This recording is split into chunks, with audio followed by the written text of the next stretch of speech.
design. Look at this design. This is mind-blowing. You have an office, glass door bays. Wow, that is amazing. And then you have sliding doors that cover the glass doors to give it even more oomph. This is so beautiful. Now this is, of course, let me go down here and show you guys. This is, of course, now basic steel structure, but it does look gorgeous. These are the type of things that excite me. These are the type of things that make me go, yes, I want to build office warehouses. Hey guys, welcome back to the vlog. Welcome to the channel. In today's video, we are actually driving to Austin, Texas, and I'm going to be spending a few days there. So you guys are going to get to see some content, some more content around Austin, Texas. I'm actually planning on investing around $10 million in Austin over the next 60 to 90 days. And the reason that I have to invest 10 million, it's not that I want to invest specifically 10 million, it's just that I have a 1031 exchange for that amount that I need to deploy. And I am picking Austin, Texas. Now, the reason I'm picking Austin, Texas, is very important you hear this, is because I think that we are going to go through some type of stagflation when it comes to real estate over the next couple of years. And the best place to be, in my opinion, is Austin, Texas. I believe that that city right now is almost recession. Not that I'm saying that there's going to be a recession, but I do think that that city is truly recession proof. So it is the best place to deploy capital, in my opinion. Well, not Austin proper, because Austin proper is crazy expensive, but the outskirts of Austin, and we're going to talk about this on the way there, but the outskirts of Austin are looking very tempting. There's some land there that I can build new office warehouses on, and I'm going to show you what type of office warehouses we are going to build in Austin, Texas, so that you guys get an idea as to what exactly I plan on doing there. Alright guys, so we're heading out. We're going to let the SL and the SLS rest. We're going to be taking this trip in the G-Wagon. And of course, no trip is complete without the morning Starbucks run. But this is something I did not anticipate. I usually have my coffee at home, but today, because I'm driving, it seems like I am going to be stuck in traffic at the local Starbucks near my house. And actually, while we're stuck here, I would like to talk about what a 1031 exchange is. So a lot of you that follow me are real estate professionals or are in real estate somehow and probably know what a 1031 exchange is. But for those of you who don't, this is what a 1031 exchange really looks like. So when you sell real estate, in order to defer your taxes, so the government, the US government allows you to defer, not negate. So you still have to pay these taxes down the line, but they allow you to defer them to a later time. In order to do that, you have to buy like-kind real estate for equal or greater value than the real estate that you sold. Now, this is a 1031 exchange for me. I recently sold about $13 million of real estate. $3 million of that, I am not going to 1031. I'm going to pay the taxes on that. $10 million, however, I am looking for a 1031 exchange, meaning I'm going to take that $10 million and reinvest it into the U.S. economy. Now, this is how the U.S.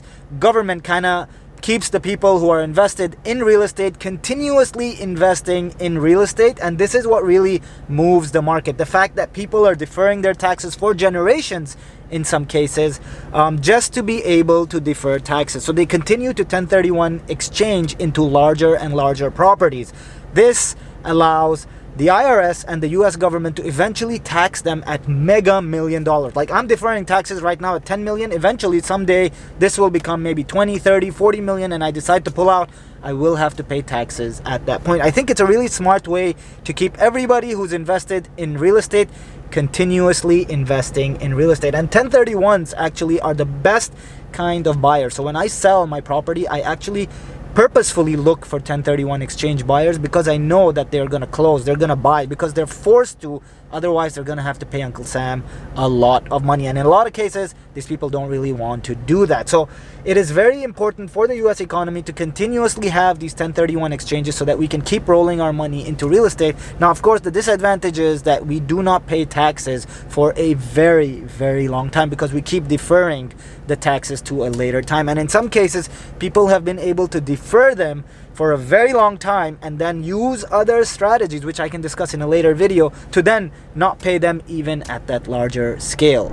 And you have a limited amount of time to apply a 1031 exchange. It's not like you sold a piece of real estate in 2022 and you're going to use it to buy real estate in 2023. That's not how it works. So the key here is you have about 45 days after you're closed to identify a property, and then you have I can't remember, I think it's 90 days or 60 days days after that to put it under contract, and then you have an additional 6 months to close that deal. So you can go up to probably 6 to 9 months on a 1031 exchange, but nothing more than that. If you go more than that, then guess what? You have to pay Uncle Sam. A lot of people also don't know this about a 1031 exchange, but you can't take the money into your bank account and then redeploy it. That's not the right way to do an exchange. The right way to do a 1031 exchange is to actually hire a 1031 exchange company in your area. And most likely, wherever you are, you can hire a 1031 exchange company using your title company. You can just ask them who they work with. They'll refer you to somebody. That somebody will probably be the same company that you end up working for or with for a very long time. And that's kind of how I got referred to my 1031 exchange company here in Houston, Texas. They're called IPX. I've used them for over 6 years, ever since I've been in Houston, Texas.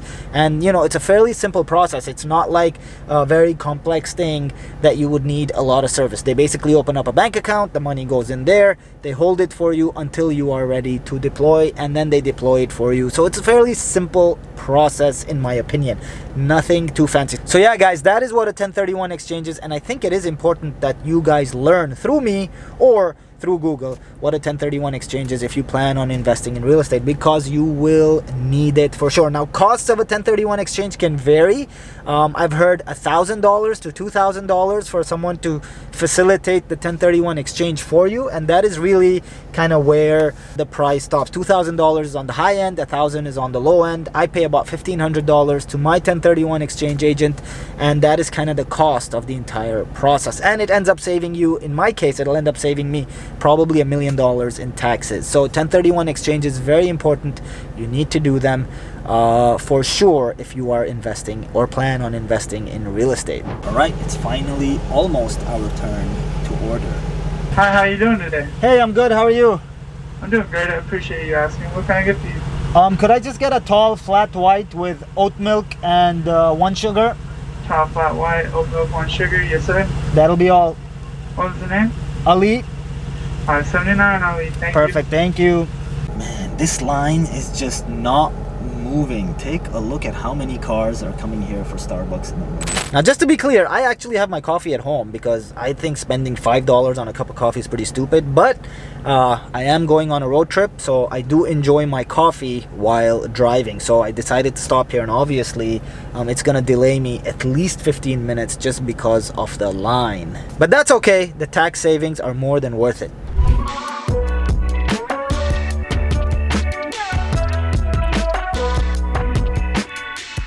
Guys, it's 2022 and I managed to get lost on my way to Austin. How does this happen?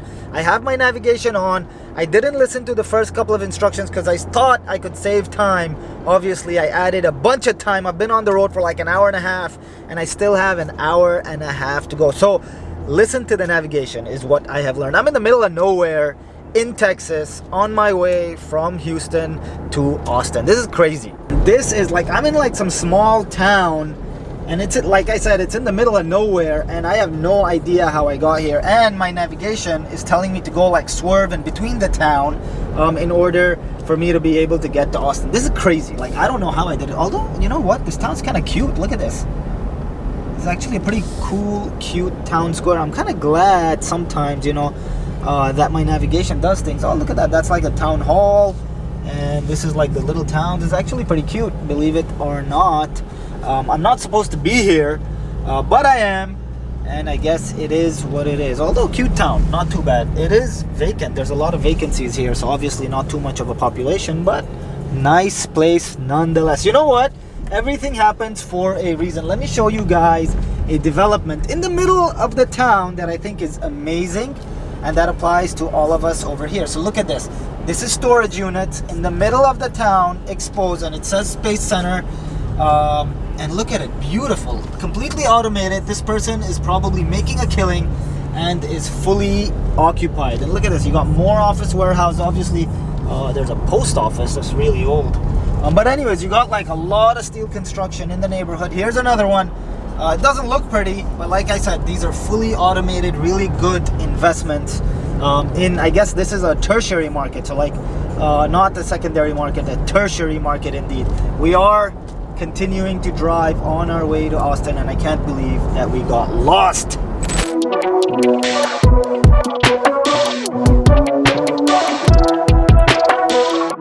Finally got back on the interstate. Who gets lost between Austin and Houston? Come on, guys. I mean, you know. Finally found the interstate. I'm really glad. I can't still believe that I got lost between Houston and Austin. It's a pretty straightforward drive.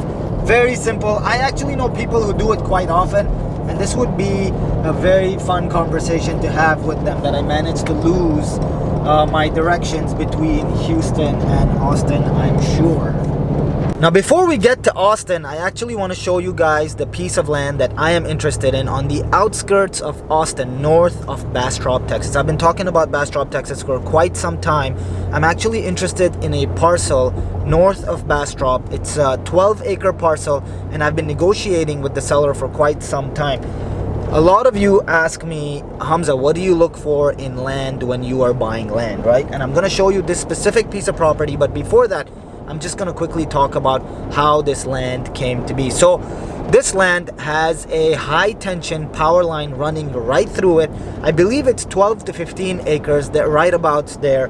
But really the land is not usable by any type of residential developer.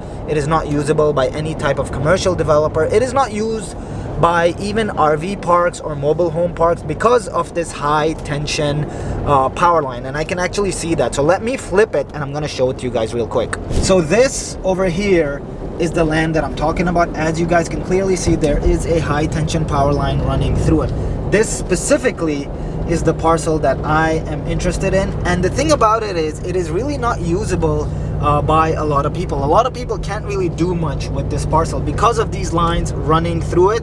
It makes it very challenging really to build anything on this parcel. This is where I come in and take advantage of this type of situation. Hold on, I'm just gonna park over here so that I can show you guys things a little more clearly. Okay, so there is another high tension power line running right over there, as you guys can see. And the parcel, in fact, let me drive right up to the parcel so I can show you guys what exactly it looks like. It's just gonna take me a second to get there, but this is it. Yeah, so these are the lines that are running through the parcel.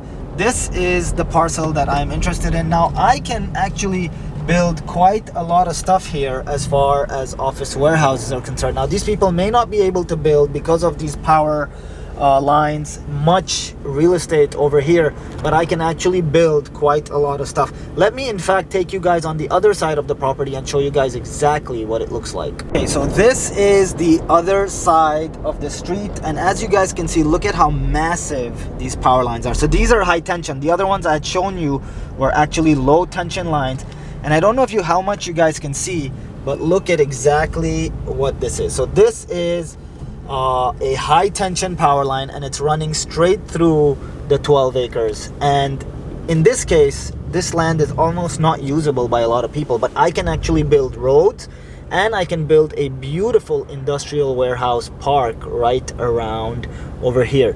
Now currently this parcel is being used by the landlord and is also being used by them for their business and for their home. So there is a home on there, and there's also a warehouse. And what's happening is they are using this for their residence and for their business, which I think is actually pretty smart from a tax perspective. Now I am deep in conversation with the landlord for this parcel, and I'm really excited because this is in a very, very fast growing place in Austin, or right on the outskirts of Austin. The Tesla Gigafactory is going to be very, very close. It's about 20 minutes out. There's a lot of homes coming in the neighborhood. There's a lot of other stuff as well coming in the neighborhood, and I'm really excited to be able to finally buy something close to Austin. Well, not in Austin proper, but close to Austin, which I think is a stepping stone for me to be able to get inside of Austin. The design that I have set for this is going to be absolutely gorgeous. I'm going to show you over the course of the next few videos what exactly I plan on doing with this parcel and what type of designs I'm going to be implementing. It may be in this video, it may be in the next video, just depending on how I tour with my friends and how much real estate we get to tour and when we get to drive to that parcel. I am gonna take you guys around the corner to show you why I like this land so much. So of course those are the high tension power cables. This is a second street, by the way. And there is a third street as well where this land is. So look, this is what the land looks like right now.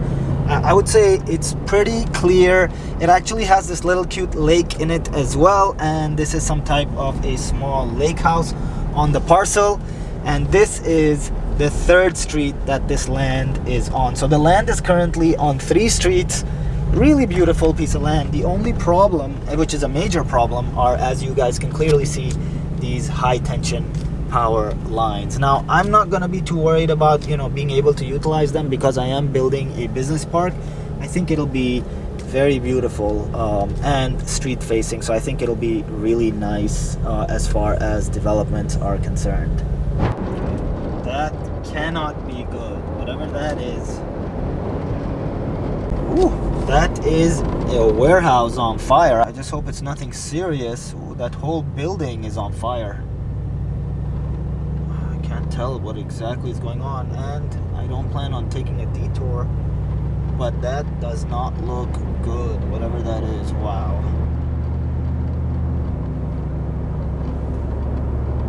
And we made it to Austin, Texas. We're staying at this place called The Domain. As you guys can see, we're staying at the West End. Can't wait to get checked in. And I'm meeting my friends later on today, and we're gonna be touring real estate, which I'm really excited about. But we made it. We got lost, but we made it. This is actually a nicer part of town. I've been here once before, but I don't remember it being this new. So this is like kind of, look at this, all fairly new construction and new stuff going on. Pretty interesting for the city of Austin, Texas. Ooh, look at that.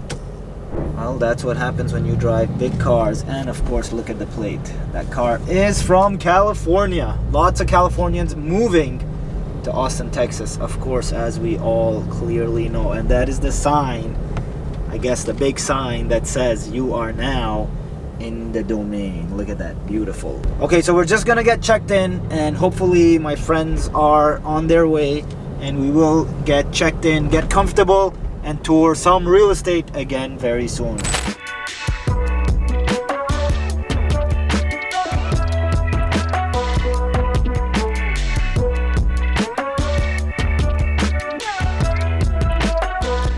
So it's day 2 in Austin for me, but because of video editing, it's just a couple of seconds for you guys.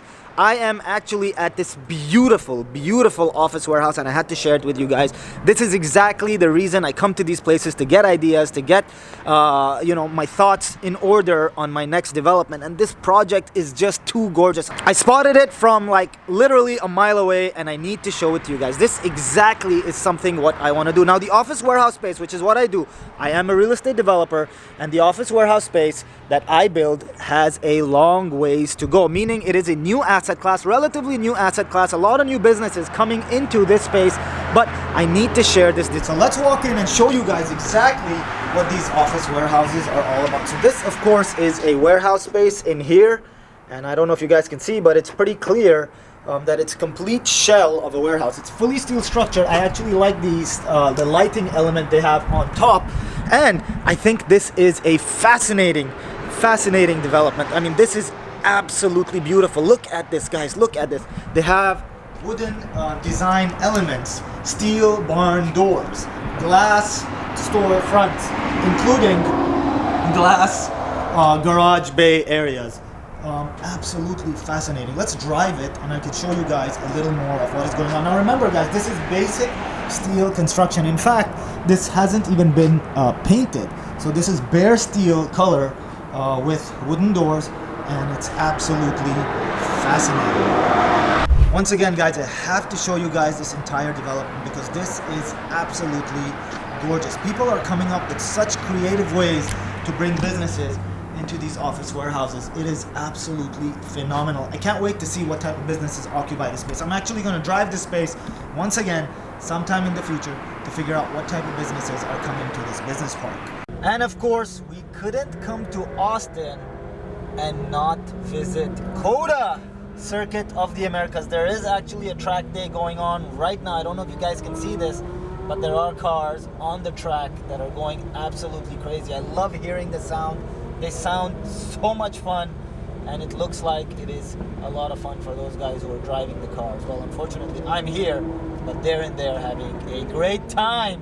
All right, guys, so we are actually here in Temple. I don't know if you guys can see that, but that tower actually says Temple, Texas, north of Austin, between Waco and Austin proper. So there's a lot of new stuff going on here. I'm actually with a friend of mine who is a residential real estate developer, and he owns a ton of land, about 30 parcels or so of land here in Temple. So we just saw the lands. I couldn't film it, but we did see the lands.